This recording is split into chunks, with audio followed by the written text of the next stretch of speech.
Yes, yes, Mo, the main man. How you doing, bro? Yeah, I'm good, bro. How are you? Yeah, I'm well. I'm Good, well. good, And I heard good, you just good. come back from Prague, was it? I have, yeah. Spent 5 nights in Prague. Amazing. Nice to get away after juggling quite a few things between work and Yeah. obviously my essays and stuff. But yeah, it was really, really good. Yeah, nice, man. No, I guess it was like a sort of a present to yourself after getting your third unit, which is good. So yeah, obviously for anyone who doesn't know Mo, he's been my mentee now since probably like what, the start of the year? Was that when we started I working with think each it was other? Or I think it was late January, wasn't it? late January, yeah. And you've picked up quite a few units in that time, which you definitely want to talk about. But maybe first, just to kind of introduce yourself a little bit about, I guess, what you're doing before, what you do for work, and that sort of your current situation. Yeah, absolutely. Yeah. I've got a degree in mechanical engineering. I graduated back in 2022. And all I've done is just engineering jobs back to back after graduating. But I've always been quite entrepreneurial. I've always had that passion of leaving my job and just kind of working for myself full time. First, I got into cars, which is what I was doing for a good 2 years, just selling cars back to back. I had like my own like garage and unit kind of thing, and just trying to sell as many cars as possible. But I found it quite hard to scale up, and yeah, I've always known about property and service accommodation and stuff, and it really intrigued me because I just found it quite scalable, and Hmm. I tell you what, this is something that I can really get into, and I can really scale, and I can systemize it, and I can kind of make it so that it's working for me, so that I'm not working in the business all the time, but I can just kind of work on the business and kind of step away and not have to be there all the time. But yeah, I would probably say that was the thing that attracted me the most to it, really. Yeah, no, for sure.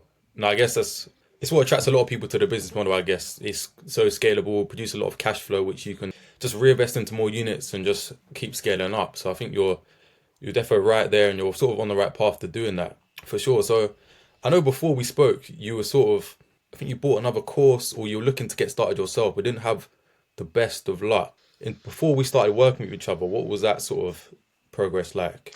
Yeah, I went with I've always followed this guy called Samuel Leeds, who's always I've always like learned lots of different strategies from Yeah. him in terms of obviously property and in all the different kind of ways that you can make money from property.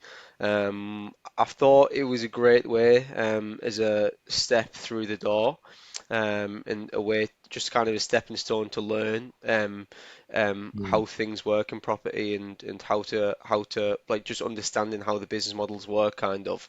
It was good. I did buy a course and I just felt like it wasn't as personal as I wanted it to be. I wanted something that was a lot more personal, something where I would have a lot more contact with my mentor, Hmm. something where I could always go to somebody and speak to them and ask them questions and tell them about the problems that I'm facing, and how I can overcome these issues. That's when I found about you guys, Elliot Yeah, and yeah. Freeman, and yeah, it's been absolutely amazing since like I've run into loads and loads of issues. Obviously, you guys have been like really supportive in terms of helping me overcome all my obstacles and scaling up and yeah, just always there really to support me with whatever issues that I get really. But yeah, it's honestly been really good. I've learned so much. Obviously, I've now got to the point where I've got 3 units. Mm. Yeah, it's now to a point where it's easily replaced the income I was getting from my cars before. And now I'm Nice. hoping just to get a couple more units before I can get that freedom that I'm after. Yeah, yeah. No, I know that was one of the big things for you when we first started working with each other. You were like, I wanna quit my job. Um, Absolutely. Yeah, absolutely. I Yeah. knew from the beginning. I was like, this guy's he's gonna get there because you were so determined to do it, which I liked, and I think that's one of the characteristics you need whenever starting any sort of business is to really just actually want that, have the motivation, the ambition behind you, which you definitely had. So I guess it was just a case of you being able to know where to put your time, energy, and focus into to make sure you're actually going in the right direction. So with that being said, what would you say sort of helped you the most from where you were at before to then what the mentorship kind of helped you with? I'd probably say. The way it's helped me is, like I say, that constant support. So obviously we've got like obviously our 24-hour chats on WhatsApp, and I'll run into issues at any time of day, and obviously I can always reach out to you and ask you questions. And yeah, obviously we've got our weekly calls, but like I say, on top of that, it's the chats that obviously help quite a bit because it allows me to not have to wait until the next call. For example, back Mm. when I was finding deals, it just helped massively being able to record my calls and then send it through to you guys in the Yeah, chats, yeah. and you can give me like immediate feedback there and then and tell me what I'm saying wrong, what I'm saying right. I don't think we've even had like a live call together, but it kind of feels like we have because the calls that I was recording, I was doing myself. I sent them through to you, and obviously I was getting the feedback like pretty immediately. Mm. So yeah, no, it's been really good. Like obviously like that was the largest problem at the time. So when you don't have a deal, the biggest problem is that you just want a deal and you Yeah, think that exactly. that's the biggest Exactly. issue in the world. And obviously, like me and you know, that isn't the biggest issue in the world. The the Yeah. the, the bigger issues come after you get it. So that's Yeah. where you need to make sure that it's profitable. You need to make sure that that you don't have any problems, that your guests are Mm. satisfied, that the place is running systematically, and that you aren't having to be there all the time. But yeah, obviously when you are first looking to get your first deals, the biggest problem is that you can't get the deal. So Mm. yeah, it just helps massively being able to just kind of offload the problems and the obstacles that I'm facing, offload them, and like get like support from you and to guide me based on where I'm going wrong and tell me what I am doing Yeah. right. So yeah. Yeah, man. No, definitely. I think, yeah, going back to like the calls, that's like a big thing we try to push for, obviously with the mentorship, as you know, because if you're not getting feedback on how you're making your calls, then it's like how are you ever going to improve? But I know for you, you didn't. You sorry, you got your first deal fairly quickly. I think after how many weeks was it I that you think kind it of got your was first? 6 weeks. I think it was 6 weeks. six Yeah, weeks. Yeah. which is quite a quick time to be fair. So maybe talk about sort of how the first one came about, like sort of because a lot of new people who may be watching want to know sort of what does the actual end-to-end process look like for you looking for a deal to collecting the keys and then actually making money for it. Sort of, you can just Yeah. kind of walk through the steps of how it kind of played out for you. Yeah, so obviously, like you guys, like obviously have given me all the platforms that I need to be looking at between OpenRent and Gumtree and Facebook and Rightmove and everywhere.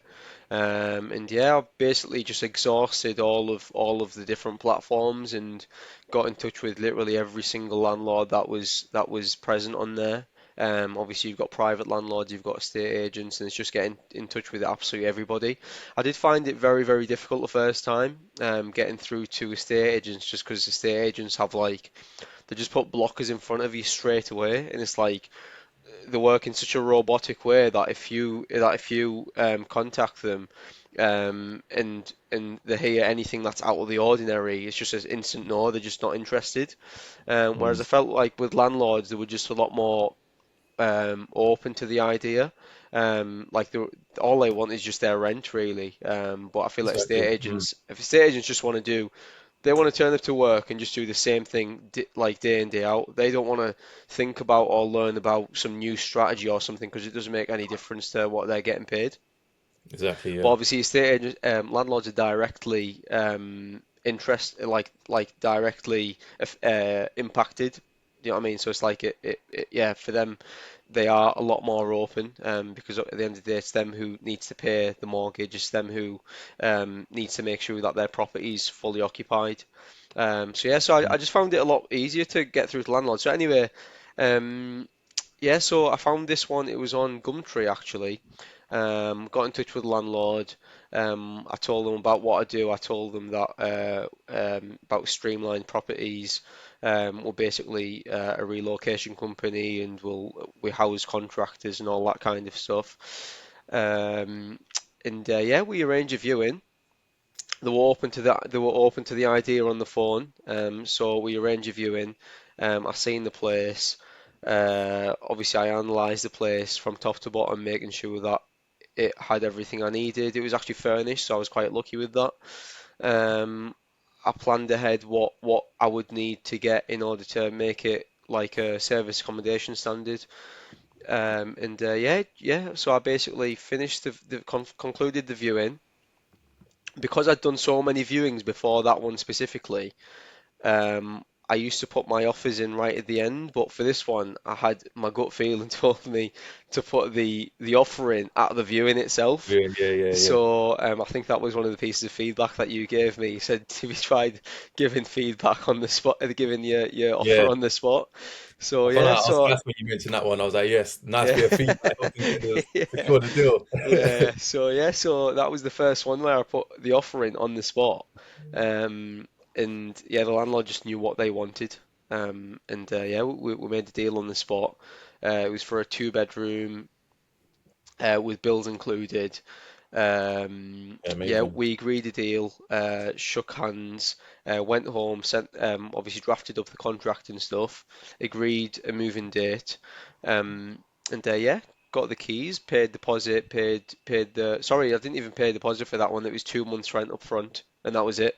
Okay, So that nice, means that there's no money locked in there. It's like I didn't have to pay for money pay rent until the third month again. Um, nice. so yeah, so got the keys and it was from there. Obviously, advertised the place and that was it really. Yeah, yeah. No, nice. And I remember you getting on the unit, and then initially I think you were worried about getting in bookings. Remember the first couple of days you're like, "Oh, I haven't got anything yet." But I guess since then, how's bookings sort of been? After you Yeah, then took so on the unit.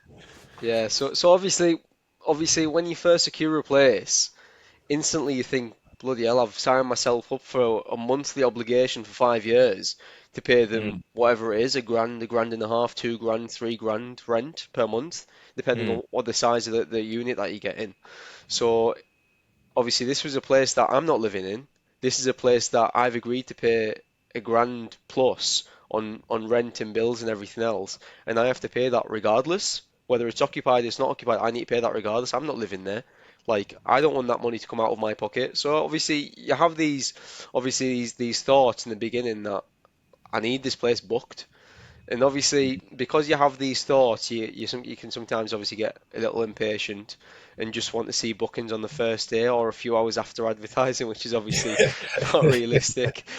yeah, So yeah. yeah, so I mean, if you've priced the place at the right price, based on what everybody else is charging, and obviously at the standard that your place is at. The bookings just come, obviously ensuring that you're in the location that ticks off the criteria that you guys teach, with it being like centrally located, making sure that there's a lot of amenities nearby.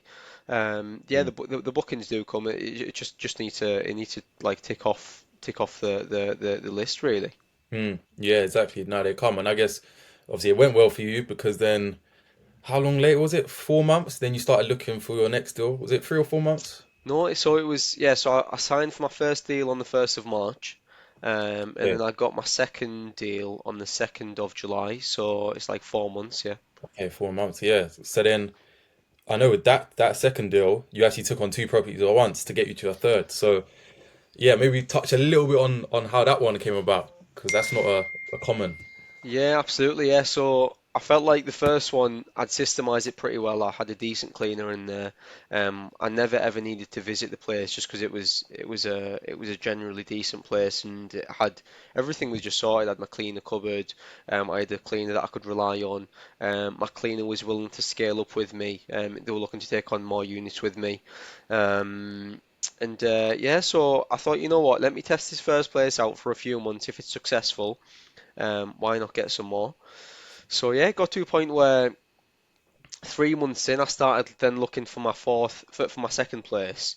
Um, and yeah, so like I say, because I thought the first one was pretty well systemized, I was ready to not only just take the one, I was like, you know what, I'm ready to take on two here. So yeah, I started looking after 3 months of collecting the keys on my first place.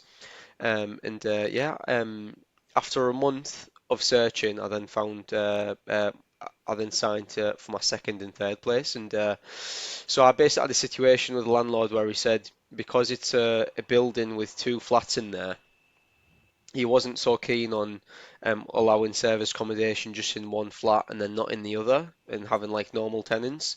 Obviously, you can get some landlords that are quite skeptical at times and don't really know what it is that you're doing inside and out. Obviously, Exactly. Yeah. like what you guys teach and what I kind of look for is guests that respect the premises and obviously respect the environment and neighbours and all of that kind of stuff. But anyway, so this was the offer that was presented to me, that I had to take two flats or no flats. Um, I did the numbers for both flats. It was a two bed and a three bed flat, and both stacked really. So I thought, you know what, I'm ready to take on two here. My cleaner's ready to take on two. I know what to do to get both these places up to standard. And yeah, I basically signed and went from there really. So yeah, I mean, it's now been 2 months since then, since July. And yeah, I mean, yeah, both places have kind of followed suit, similar to the first place that I got, and it's just a matter of time, really, is just making sure that you allow it some time to systemize it. You can't jump in with 2 feet and not know what you're doing and just rush things, because you'll just end up with a messy business. So I'm a big Yes. believer of being patient and just making sure that whatever you do have, whatever flat you do have, making sure that that's systemized, making sure that that's under control, making sure that that can run itself and it doesn't require too much of your time. Then once you're ready, then get your second, then get your third. So yeah, don't just get one and then think, oh yeah, let me get another one the next month and the next month and the next month. Otherwise, I think you'll just spiral out of control. So I think yeah, you need to be patient and be quite strategic with it. Mm. Yeah, it's important. Obviously, slow and steady, as they say, but it's more important about building the foundations so your business is systemized, and then yeah, you're not consumed and creating yourself a full-time job. Because I know you're still working at the moment, aren't you? So technically, you're managing this Airbnb business while still working your 9 to 5. So obviously, it has to be systemized in a certain way, otherwise, you won't be able to physically do both. Absolutely. I know. I know. In terms of leaving your job, it's always been one of your goals. So how far would you say you're away from that? So I'm at 3 units at the minute. Probably a couple more units, I would say, and I think I'd be at a point where I'm more comfortable doing it. It's just making sure that obviously, as somebody who's only ever, I mean, I've always been in the job. I just want to make sure that I'm not making any rush decisions, and leaving my job, and obviously I've got a lifestyle that I need to fund, so I just need to make sure that whatever it is that I'm building on the side, is sustainable, it's solid, and it's got a good, solid foundation, like you've just mentioned. Mm. Yeah, no, definitely. I think you're on the path to get there for sure at the moment. In terms of like some of your big bookings, like what's been some like your biggest wins so far? Because I know you've had a couple of decent long terms. Yeah, so my first one was at the first flat. So after a month or so, I had somebody staying in there for 2 months, and I thought that was the prime time to search for my next place. Just because you Right. go from obviously, so we do 2 3 night stays as a minimum, in Newcastle. But what it is that, obviously, you can also get some longer term bookings.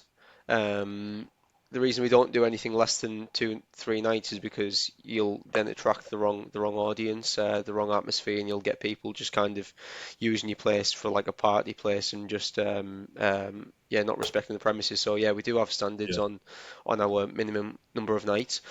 But yeah, so when you do get a longer term booking, you'll find that the management side of things is a lot easier, because you go from having to have a guest changeover or a flat clean every 2 3 nights, to then not having to do a clean for like a month or 2 months. Obviously, we do offer our guests packages where they can pay for a clean during their stay.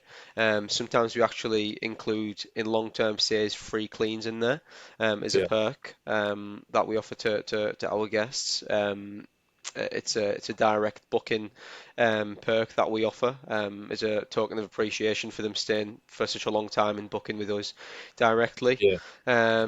But yeah, so it goes from doing cleans once every 2 nights to then not doing it for like once every 2 weeks, once every 4 weeks, or whatever the guest prefers.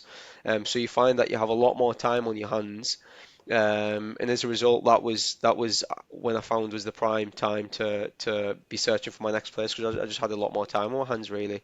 But yeah, so I think it's a key aspect to your bit to your service accommodation business, getting long-term direct bookings because you're cutting out the middleman, which is potentially Airbnb or Booking.com or uh, Comfy Workers VRBO or or something. yeah, exactly Yeah. VRBO or any other platforms. You're cutting the middleman out, which means that obviously you're not paying them the commission. Like all that money just comes to you directly. Hmm. Um, but also it means that you can work directly with the guest and you can offer them the best customer service that they deserve, really. Um, Another thing is from direct bookings, long-term bookings is you'll find that, like I say, because you're getting less changeovers, if you have one good guest and they're staying there for a month or 2 months, you just know that they're going to look after the place. You don't need to worry about it. Exactly. But yeah, that's more or less it, really. Yeah, man. No, nice. I think it's one thing. I mean, we've always spoken throughout the mentorship about sort of trying to convert direct bookings and securing them because it's so much easier from a management perspective and you make more money. So it's really a win-win. And because the guests are staying longer, they tend to look after the property a bit better because they're not going to trash a property they're going to be living in for the next month or so. So yeah, it really does help. So yeah, I think mate, you've done pretty well to get 3 units in the space of literally like 6 months. Cheers, What would mate. you kind of say for you personally? Would you say there's anything in particular that sort of helped you to get that success? Whether it's like, I don't know, something personal about yourself or anything in particular? I think the fire and the ambition comes from within. That's not something that you can teach. I feel Mm, like if you've got that desire, you need to have a strong reason for that desire. Like you need to know why am I doing this? What is my end goal? What are you actually trying to achieve? Are you trying to quit your job? Are you trying to become a millionaire? Are you trying to just get save up for a car? Are you trying to save up for a house? Like what is your reason? Are you trying to mm, provide for your family? Do you know what I mean? So everybody's got their own reasons. Do you want to go traveling? Like why do you want to build your business? What's mm, what's the end goal? So I think you just need to be really, really clear on what your end goal is, what are you actually trying to achieve, and then creating small steps that eventually get you there to that end goal. You need to have the end goal in mind, otherwise there's not going to be a path to follow. You're just kind of doing things aimlessly. But yeah, that's my key tips is to always have the end goal in mind, and yeah. know what you're doing it for. No, definitely. Because again, there's a lot of people who are looking to get started in this business model. And I always like to ask people who've been there, got their units from scratch, like what kind of advice would you give to people? Or what would you say to someone who's sort of on the fence about starting? What advice would you give them? Yeah, I think if you think that you've got what it takes, you're always going to be paying enough attention to every single part of the business. It's not a business that you can just rush into without um, it does take a lot of management. Obviously, nothing good comes easy. But I think if you're a person who has what it takes, you'll do what it takes. You know why you're doing it. Um, you don't just brush problems under the carpet. You're somebody who can. Obviously, it's a hospitality business, service accommodation. So you're somebody Mm, who can serve your customers, and you've got good customer service. Honestly, absolutely do it. Like it's a business that I think definitely pays off. Um, you get out of it what you put into it. You put a lot of effort into it, you put a lot of care into it, you'll get a lot out of it. It all depends on how much you've got to put into it, really. It's just like anything. The more effort and time and work and thought you put into something, it just gets better and better. definitely, definitely, yeah. And so, in terms of the mentorship, would you recommend mentorship to anyone else who's sort of thinking about getting started? Yeah, absolutely. Yeah, no, honestly, like Elliot and Freeman, yeah, like I can't say otherwise. I mean, without before you guys, I didn't have any units, so can't really complain. The proof is in the pudding. But yeah, Yeah, man. absolutely. Like, yeah, you guys are obviously I've always got the support that I needed. No question goes unanswered. So yeah, honestly, can't complain. Yeah, no, I'm really welcome, man. I appreciate it. And before we kind of wrap up, then, so What's sort of next for you then, do you think, over the next kind of 6 months? Any plans to take on new properties, or where are you trying to take it to? Yeah, definitely. Yeah. So, yeah, I'm now getting to a point in with these most recent flats that I'm getting things systemized. There are a few bits here and there that need still need tweaking, but yeah, we're getting it to a point where things are getting more and more systemized with the 3 units that I've got. So it's just making sure that everything's ironed out, all issues are under control, making sure that if we were to expand, nothing would come creeping back on us from the first three places that we've got. But yeah, so then as soon as everything's systemized and we're happy, in a few months' time, hopefully we'll be in a position where we can expand further and get some more units really. Obviously, I'm in the Newcastle area as well, so I do find deals quite a lot. I've got a lot of contacts with landlords and estate agents and stuff. So if anybody's interested in any deals in Newcastle, I'm more than Yeah, happy to point you in the yeah. right direction. No, definitely, yeah. Well, that's the thing. Like when you start this business, you build up connections, then you start getting more opportunities. They start coming to you. So yeah, like I know for you, when you were on the phones calling agents and landlords, you're speaking to so many people that these are all contacts you can have for the future. And even if they have nothing for you now, later down the line, they may have a property for you that you could take on. So I think it massively helps, and you've done it the right way. But yeah, Mo, once Absolutely. again, big congratulations. Thank you very much. Smashed it. Looking forward to see how far you kind of take this journey. But yeah, man, I appreciate you jumping on. Cheers, mate. Thank you very much. Appreciate that, Nice Elliot. one.